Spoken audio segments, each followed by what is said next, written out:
Can I do a good Welsh accent? Say, for God's sake, man, and tell me if I'm sounding good. Is it like, for God's sake, man? Is that good? Not really. That's Liverpool. For God's sake, man. No. Oh! You got it. Jack, I'm so excited to talk to you. I think that your reviews are so good, and I think you have really, really good taste in music. Yeah. And honestly, like when I watched the someone posted like the snippet on Instagram, and me and my boyfriend were like, we have to watch all of Jack's reviews, and then we went onto your Bandcamp as well. Oh, a lot of your music, and I'm really happy to be here. Are you in the UK right now? Yes. West sort of Wales-ish. Southwest Wales, mainly. Are you going to ask me really difficult questions? I'm a bit nervous. Not really. There are some, but Okay, let's do it. So the first one. So one of my this is actually a fan question, because I did actually ask some fans to submit, and one of them actually put in that you do suffer with sound to color synesthesia, and they were asking whether you actually represent your songs and albums with the colors that you see them in, with their artwork, their music videos, and your fashion choices if you're like performing those specific songs. I think that sometimes I do and sometimes I don't. So with Pop 2, for example, which is your favorite, that very much, like, I think on the cover it's kind of like iridescent. There's a lot of sort of black, white and grey, metallic, but then also this like shiny iridescent thing, and that is how I definitely saw all of that music. So Same. I heard like, I watched that bit. I don't know whether it's because of the artwork, but I'm always seeing it in like a black and white sort of color. I think for me it's like the production of a lot of the songs really kind of feels like very metallic to me, so that's why I get that feeling. A lot of hyperpop almost has like these metallic synths, and I was very much like, hyperpop have these like metallic synths, and I remember I was having like this sandwich in the toaster, and after I pulled it out, they made these metallic sounds, and it sounds exactly like some synth that you hear in hyperpop. But Number One Angel, it's funny, I'm wearing red today, and red is the artwork cover, but I actually hate the color red. So but I always end up wearing it. I don't know, sometimes it just really works for me, but other times I'm like, oh, I hate the color red. So I don't know. The next one is, how do you see yourself evolving in the next 10 years? Well, I definitely think I want to make music for a long time, probably for the rest of my life, but maybe I won't be on stage all the time. Maybe it will be more like behind the scenes, like continuing songwriting and that kind of thing. Definitely for now, I still want to continue making music. This is my last album in my current record deal, so after that happens, like, I don't know what's going to be next, but I definitely will make music for a long time, and I'm interested in like pushing my sound really. I'm interested in seeing how pop I can go. So going back to like your True Romance roots. I think I am really inspired by the 80s at the moment, and that album was really inspired by a lot of 80s music. So in some ways, yes, but also more kind of like, I feel like True Romance was quite subtle in some ways, and I kind of want to be very unsubtle. Where do you see the hyperpop genre actually going from here? I don't necessarily identify as hyperpop. I don't really know what hyperpop is. I just told about it a lot, and I obviously know that there are some artists who really kind of pay attention to that playlist and really like care a lot about that playlist, and I like that playlist too, but I don't like live or die by it, you know. I really like a lot of the artists who are considered that genre. I don't know if they consider themselves that genre. I don't really know. I feel like I'm being really old right now. I'm being such a boomer. Yeah. What will probably happen is that there'll be some sort of kind of already quite established artists who will sort of twist that sound into something quite commercial, and it will be huge, and then everybody will be really annoyed. Yeah. That's probably what will happen, you know. Yeah, the reason why I think a lot of people who why a fan asked you that question and why you are considered hyperpop is mainly because a lot of the producers that you work with are hyperpop, like, you know, AG Cook, 100 Gex, that sort of thing. They are just hyperpop.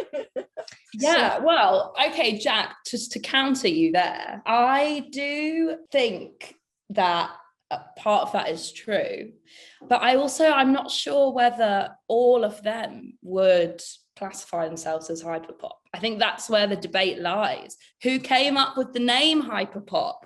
Was it the artists? Was it Spotify and their playlist? I don't really know. I don't know, because I don't know the full story of the case in question, but somebody else, you probably do, so you know. But yeah, that was just my counter on that.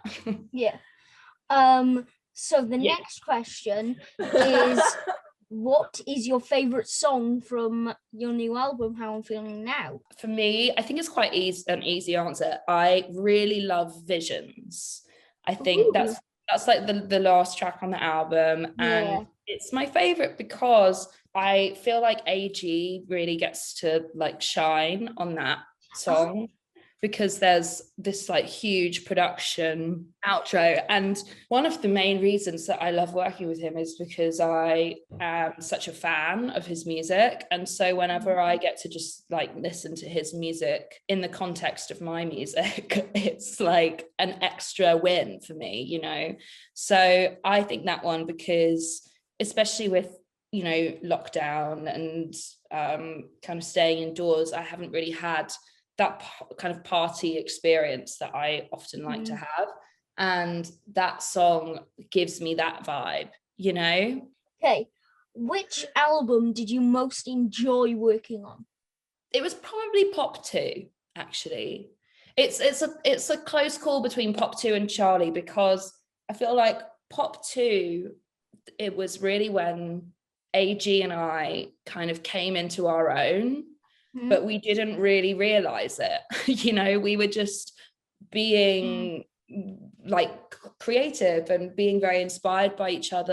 And we were also recording that mixtape in a lot of different places, like all over the world. We were in like New York, in the UK, and some in LA. I was on tour. So we were really like all over the place. And we actually didn't record or write for that long. It really was like a quick kind of flow.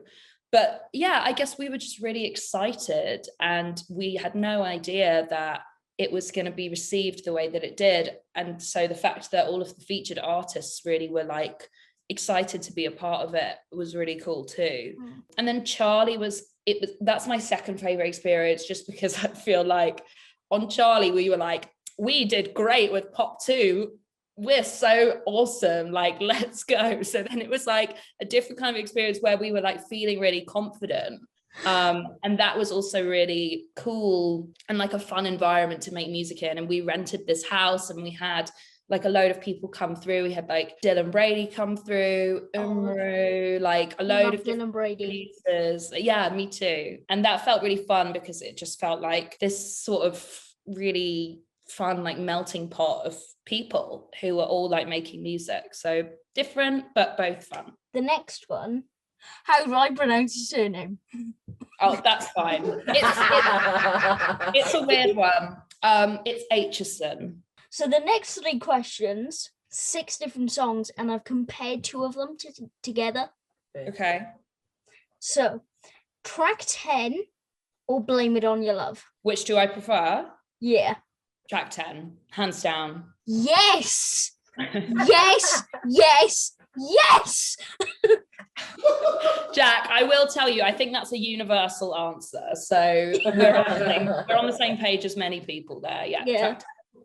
Although, if you've watched my videos, you'll know that, I didn't like it at the start, did I?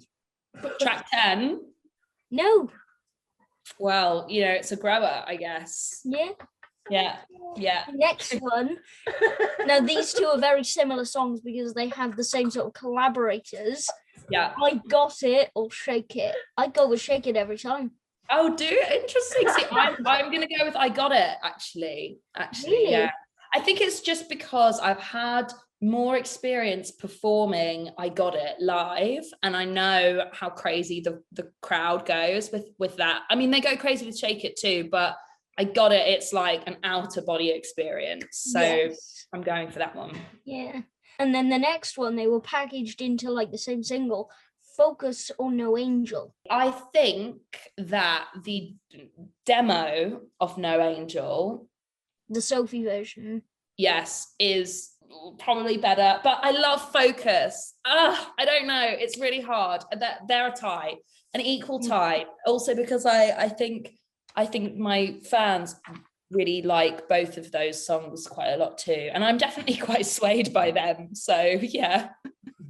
How old were you when you started singing and songwriting? I was probably like 13. Yeah, 13. And then I started recording myself when I was 14. So obviously I know that you just, as I just asked you, started performing at a very young age, and also I have. Do you have any tips? You know what, Jack? I think that you are doing like everything right. Really. And I'm not just saying that. I think you're really smart and you are opinionated, which I think is a great thing.